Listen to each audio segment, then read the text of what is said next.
My dad stole $4.1 million from my grandpa and then kicked him out of our house. But Grandpa's final words shook the entire family into silence. Please stay with me while I tell you what really happened. And if my story touches your heart, show some love by liking, sharing, and subscribing. My name is Zariah Whitfield, and I'm 24 years old. I never thought I would see my own family tear itself apart over money. But I guess money shows who people really are. Growing up, I was closest to my grandfather, Ezra Whitfield. He wasn't just a grandpa to me, he was like a second father. He worked hard his whole life, starting with nothing. People around town respected him because he earned everything with sweat, discipline, and faith. Grandpa always told me something I'll never forget. The real treasure isn't money, it's loyalty. If you don't have loyalty in your family, you don't have anything. As a little girl, I didn't fully understand. But now, those words stay with me every single day. My dad, Maurice Whitfield, was different. Where Grandpa was patient and humble, Dad was proud and controlling. He wanted everyone to see him as the man in charge. The truth was, he always lived under Grandpa's shadow. No matter what he did, Grandpa never trusted him with the family business or with money. Grandpa used to say, "Maurice is reckless. He doesn't think about tomorrow." And I think those words cut deep into my dad's pride. The more Grandpa trusted me, the more jealous my father became. He would give me cold stares whenever I laughed with Grandpa in the living room or when Grandpa called me his rock. I used to brush it off, but looking back now, I realize how much that jealousy grew inside him. There were moments when I could see Dad's envy burning through his smile. At family dinners, if Grandpa praised me for finishing school or praised himself for building his company, Dad's jaw would tighten. He wanted to be seen as the powerful one, not the son who never measured up. Grandpa didn't care about showing off. He'd sit on the porch in his old rocking chair, sipping sweet tea, and tell me stories about the days when he used to work construction from dawn till dusk. "It wasn't easy, Zariah," he said once. "But I kept going because I wanted a better life for you, for your kids someday. I wanted to give this family something solid." I thought those words meant security, safety. I thought it meant no one in our family would ever struggle the way Grandpa did when he was young. I had no idea those millions he built with his own hands would become the very thing that tore us apart. I wish I could say my dad listened to Grandpa's wisdom. I wish I could say he cared about loyalty more than money. But the truth is, Maurice had already made up his mind. He wanted the fortune for himself, no matter the cost. And soon, I would see just how far he was willing to go. Ezra Whitfield was not born into wealth. He was born into struggle.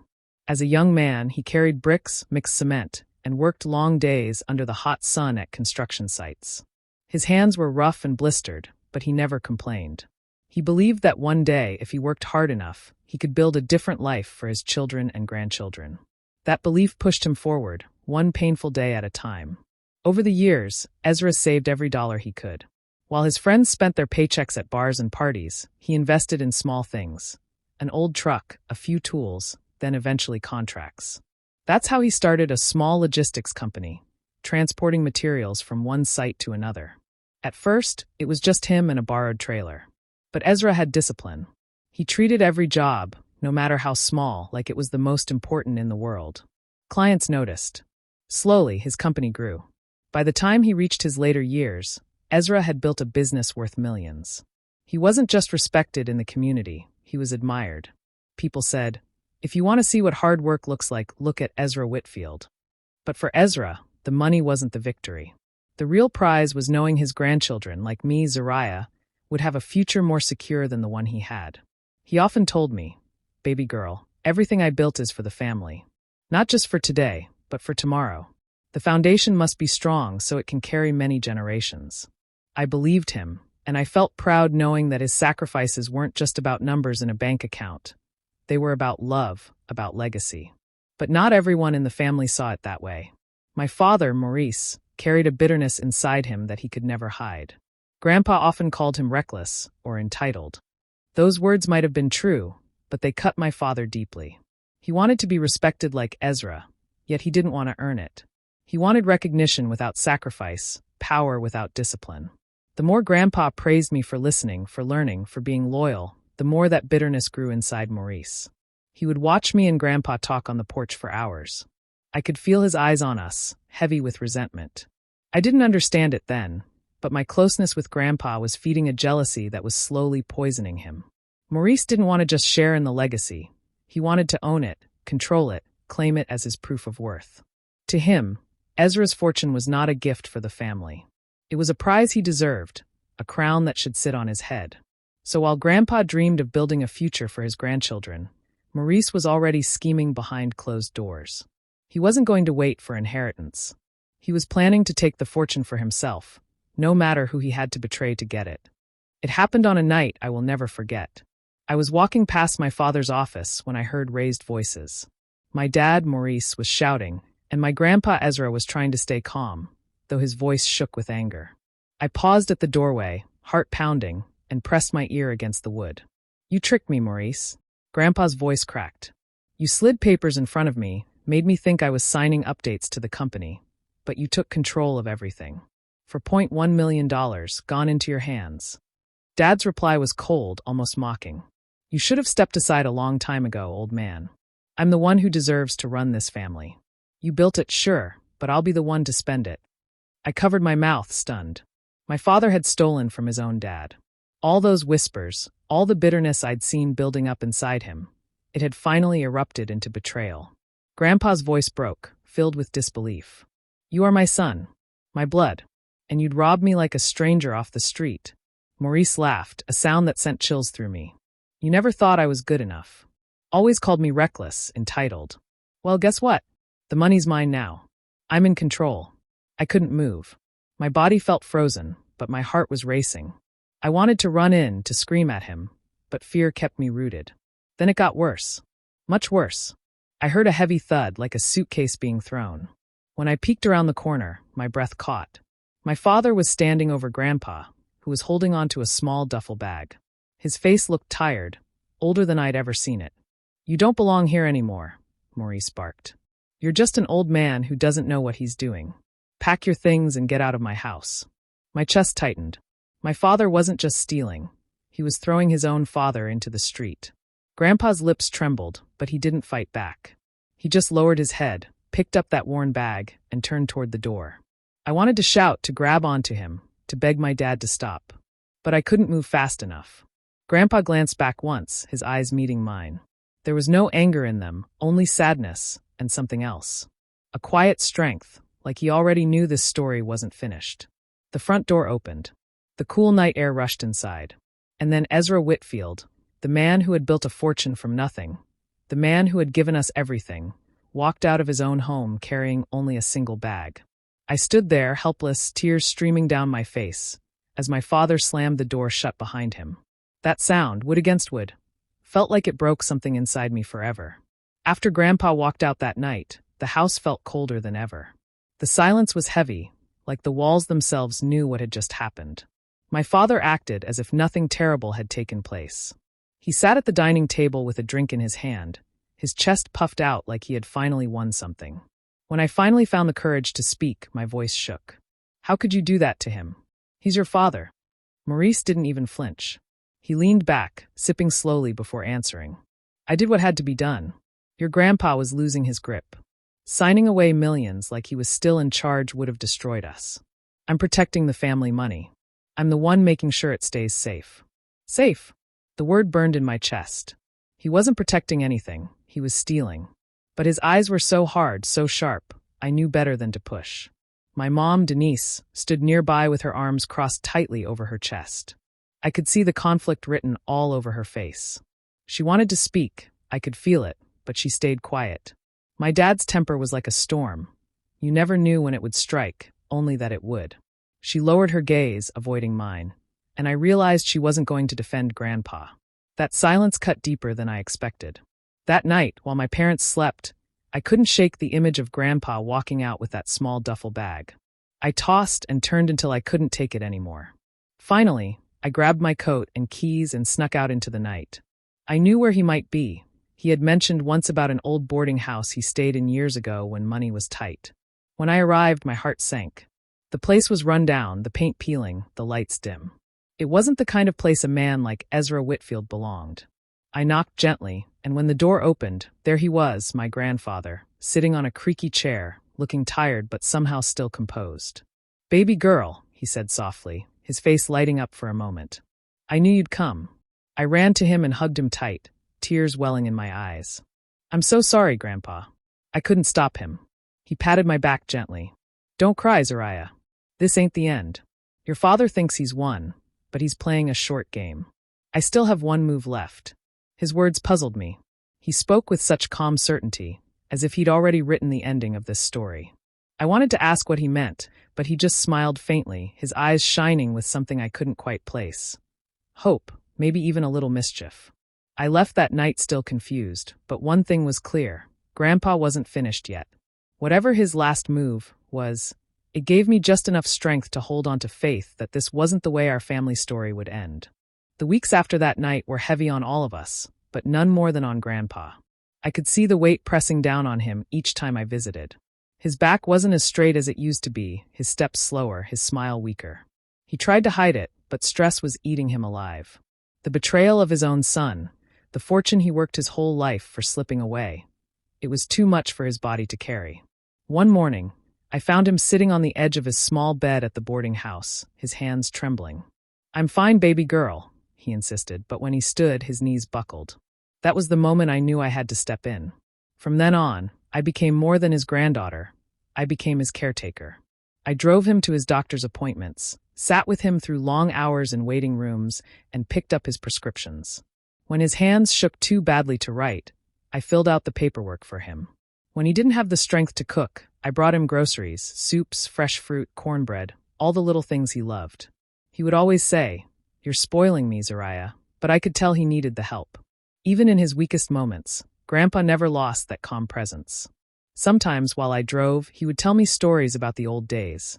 How he laid bricks until his hands bled, how he saved every penny to buy his first truck, how he dreamed of creating a better path for us. I held on to every word, trying to memorize them, because something deep inside told me I wouldn't have forever to listen. Then came the hospital. His breathing had gotten worse, and one evening he collapsed.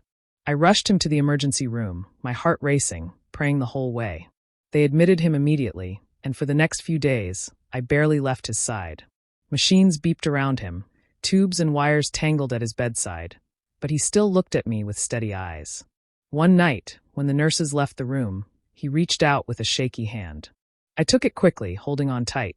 His grip was weak, but his voice carried strength I'll never forget. "Zariah," he whispered, "the truth is already written. Don't let fear stop you." Tears filled my eyes, but I nodded. I didn't fully understand what he meant, but I felt the weight of it. It was like he was handing me a torch, trusting me to carry something bigger than myself. Not long after, his chest rose one last time, then fell still. The room went quiet. My heart shattered as I sat there clutching his hand, unwilling to let go.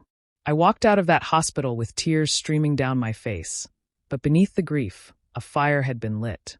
I didn't know how yet, but I promised myself I would honor him. Whatever truth he meant, I would uncover it. And whatever fear tried to stop me, I would face it head-on for him. The day of Grandpa Ezra's funeral felt unreal. The church was filled with people, neighbors, old business partners, extended family, everyone who had known and respected him. The air was heavy with grief, but underneath it, I could sense another kind of tension, like everyone was waiting for something more than just the service. Maurice, my father, walked in wearing a black suit and dark sunglasses. He carried himself like a man who owned the room.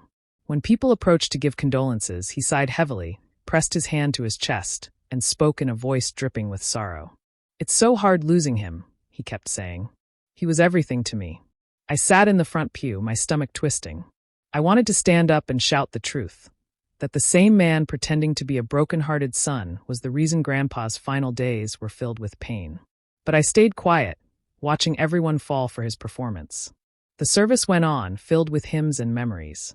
Family members shared stories about Grandpa's generosity, his strength, his determination to help others. I wanted to speak, but my throat closed every time I tried. Instead, I held on to the memory of his hand in mine at the hospital, those last words echoing in my head. The truth is already written. After the service, when we all gathered in the hall next to the church, the lawyer stepped forward. He held a small folder in one hand and cleared his throat. As many of you know, Mr. Ezra Whitfield left behind specific instructions regarding his estate. At his request, his will is to be read today. The room shifted. Chairs scraped, voices lowered. My father sat straighter, his lips curving into the faintest smile. He looked smug, as if he already knew what was coming, that millions were about to be placed in his hands. He adjusted his tie, ready to play the role of the dutiful son finally rewarded. I could hardly breathe. I remembered Grandpa's words about a final move, and I wondered if this was it. My father glanced my way, smirking like he had already beaten everyone, especially me. Then, instead of opening the folder, the lawyer pressed a small button on a recorder. A hush fell over the room as a familiar voice filled the space. It was Grandpa. "My family," his voice said, steady but filled with emotion. "If you're hearing this, it means my time has passed. But before anything is given out, the truth must be known." Gasps rippled through the crowd. Maurice froze in his chair, the color draining from his face. The recording continued. "My own son betrayed me. He tricked me into signing documents to steal $4.1 million. He put greed before blood." The room went still. Every eye turned to Maurice. His smug smile vanished, replaced with shock and anger. And just like that, Grandpa's secrets began to pour into the open, exactly as he had planned. The room stayed frozen as Grandpa's voice poured out of the recorder. No one moved. No one breathed. It was like time itself had stopped. "My son, Maurice Whitfield," Grandpa's voice continued, "stole from me. He tricked me into signing papers that handed him control of $4.1 million. He thought his deceit would go unnoticed, but I saw everything. I will not allow dishonor to live on in this family." Every eye turned toward my father. His hands, once folded neatly in his lap, were now clenched tight. His face flushed red as whispers spread through the crowd. Relatives who had admired him, who moments earlier offered condolences, now looked at him with disgust. But the recording wasn't finished. Grandpa's voice grew steadier, almost sharp. "As for my estate and business, they will not go to the son who betrayed me. Instead, they will be placed in a family trust, controlled by the one person who showed me true loyalty and love, my granddaughter, Ezra Whitfield." My heart stopped. I gripped the edge of my chair, unsure if I'd heard him right. The lawyer nodded, confirming it. "Mr. Ezra Whitfield named Ezra sole trustee of the family wealth and business holdings. Maurice Whitfield is not included in the will." Gasps filled the room. Some relatives leaned forward, eyes wide, while others shook their heads in disbelief. For me, it felt like the ground had shifted beneath my feet. I never wanted control of the money or the business. All I ever wanted was for Grandpa to be respected and loved. But at that moment, I realized what he had meant when he told me the truth is already written. He had prepared for this all along. My father's chair screeched against the floor as he shot to his feet. His jaw trembled with rage. "This is a lie," he shouted, pointing a finger at the lawyer. "You're twisting his words. My father would never cut me out like that." The lawyer remained calm. "Mr. Whitfield, this recording and the written will were filed and notarized months ago. Everything was legally secured." The silence that followed was heavier than before. Dozens of eyes bored into Maurice. Some were wide with pity, others narrowed with judgment. My own mother sat stiffly, her hands trembling in her lap. She didn't speak a word, but I could see tears forming in her eyes. Maurice's face twisted into something ugly. He spat on the ground, his voice rising. "That old man hated me. Even in death, he tries to ruin me. You'll all regret siding with him." His curses echoed off the walls as he stormed out, slamming the door so hard it rattled the windows. The room remained silent long after he was gone. I sat there, still shaking, the weight of Grandpa's trust pressing on my shoulders. I hadn't asked for this responsibility, but now it was mine. And as I looked around at the stunned faces of my family, I knew one thing for certain. Grandpa had made sure his legacy would be protected, no matter the cost. After the funeral, I thought my father might finally disappear into the shadows, too humiliated to show his face. But I was wrong. Within a week, he was back, louder and angrier than ever. He went straight to the courts, trying to challenge the will. He hired lawyers, filed papers, and made threats, convinced he could twist the system in his favor. But Grandpa had been careful. His legal team had locked everything down months before his death. Every signature, every file, every detail was airtight. When the judge dismissed my father's attempt, I could almost hear Grandpa's steady voice in my mind. "Don't let fear stop you." That loss only made Maurice more desperate. One evening, I heard banging on my apartment door so hard the frame shook. When I opened it, there he was, my father, wild-eyed and disheveled. His tie was loose, his shirt wrinkled, and for the first time, he looked small, like the weight of his downfall was crushing him. "Zariah," he barked, pushing past me into the living room.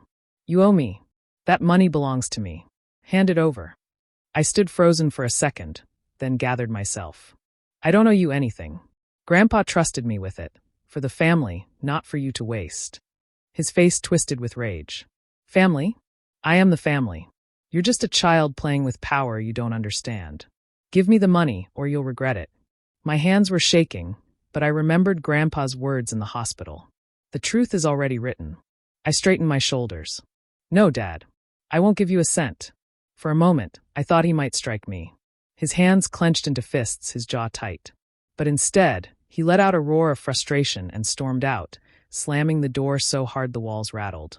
I collapsed onto the couch, trembling but proud. I hadn't let fear control me. From there, his downfall only grew worse. The flashy cars he once bragged about were put up for sale, one by one. His so-called friends in business circles stopped answering his calls. People whispered that he was toxic, someone no one wanted to be tied to. Creditors came knocking, and debt began piling up like bricks on his back. At home, things unraveled even faster. My mother, Denise, who had stayed quiet for so long, finally broke. I heard from an aunt that she packed her things and left him. She told relatives she couldn't endure his cruelty anymore. The shouting, the blame, the way he used everyone until they were empty. Maurice Whitfield, once so smug and proud, was left alone with nothing but his anger. No money, no respect, no family. He had betrayed the very man who built everything for him. And in the end, all he managed to build for himself was a life of ruin. And me? I held on to Grandpa's words and stayed strong, knowing this was exactly the justice he had planned. Taking over Grandpa's legacy was never something I planned, but once the responsibility fell on me, I knew I couldn't let his work disappear. At first, it was overwhelming, the meetings with lawyers, the financial reports, the decisions about the business. I wasn't sure I was ready, but every time doubt crept in, I remembered the way Grandpa looked at me in the hospital, his voice steady as he told me not to let fear stop me. That memory became my strength. I started with the trust. My younger cousins had always dreamed of college, but money was tight for their parents. With the trust, I made sure their tuition was covered. Seeing their smiles, watching them step into opportunities they never thought possible. It was the kind of wealth Grandpa had always talked about. Not numbers, but chances. Not greed, but growth. Next, I turned my attention to the business. Grandpa's logistics company had struggled in his last years, partly because of Dad's interference, but there were still loyal partners who believed in Ezra's vision. I reached out to them, sat down at their tables, listened to their advice. Some were surprised to see a young woman stepping into this role, but once they saw my determination, they stood by me. Together, we began to rebuild, not chasing flashy profits but focusing on steady, honest work, the way Grandpa would have wanted. Meanwhile, my father was slipping further away. Word spread quickly about his betrayal, and people who once praised him now avoided him. I heard whispers from family and neighbors that he had started drinking heavily, spending nights alone at bars, his bitterness spilling into angry rants about being cheated. The more he tried to defend himself, the more isolated he became. It struck me one evening, as I sat reviewing company reports at my desk. Grandpa hadn't needed to scream or fight to get revenge. His justice wasn't loud. It was in the structure he left behind, the choices he made before he passed. My father thought he had stolen everything, but in reality, he had destroyed himself. That was Grandpa's true move. Months passed, and for a while, things were calm. But storms don't always stay away forever. At a family gathering, one of the first since the funeral, Maurice showed up uninvited.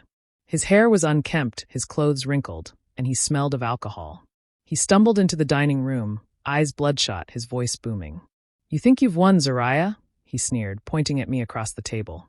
"You think you can steal what's mine and hide behind that old man's will?" The room went silent. My cousins froze, my mother's hand trembled around her glass.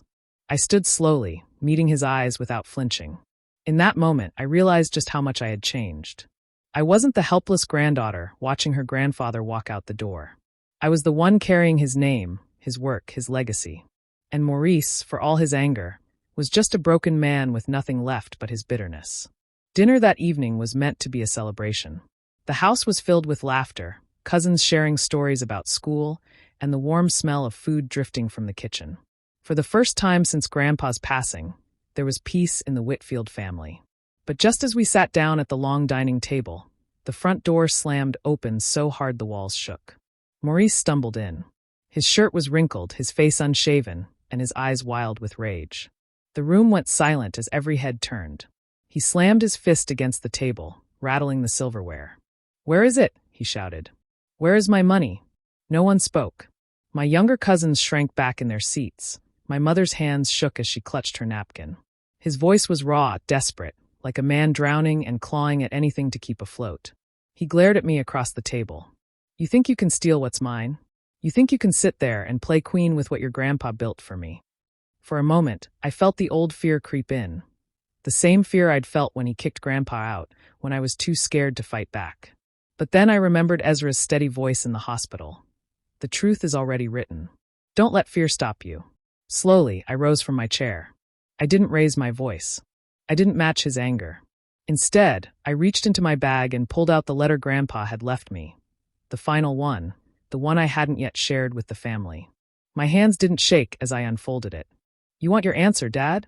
I said quietly. "Here it is." I began to read aloud, my voice firm even as Maurice's breathing grew heavier. The letter was short, written in Grandpa's uneven handwriting, but his words filled the room with a power stronger than any shout. And then came the final line. "The man who betrays his blood will live as a stranger among them." I looked up. No one moved at first. Then slowly, one by one, the family began to turn their backs to him. My mother, my cousins, my aunts and uncles. Every person in that room shifted their body away, as if to say, "You don't belong here anymore." Maurice's face twisted in disbelief. He looked around wildly, but no one met his eyes. His voice cracked as he shouted curses at Grandpa, at me, at everyone. But the more he yelled, the less power his words carried. He was just noise in a room that had already chosen silence over him. Finally, he shoved the chair away and stormed out the door, slamming it behind him. We didn't chase after him. None of us did. That was the last time I ever saw him. I sat back down, my heart pounding, but my spirit calm. Grandpa hadn't only left me money or a business. He had left me courage. The strength to stand tall against betrayal. The wisdom to know that true wealth isn't measured in dollars, but in loyalty and love. And that night, as I looked around at the family still gathered together, I realized his legacy was alive, and I was strong enough to carry it. Do you believe Maurice deserved the family turning their backs on him? Or should they have given him another chance? Share your thoughts in the comments. I'd love to hear them. And if you enjoy powerful stories like this, make sure to subscribe and hit the notification bell so you'll always know when a new one is out.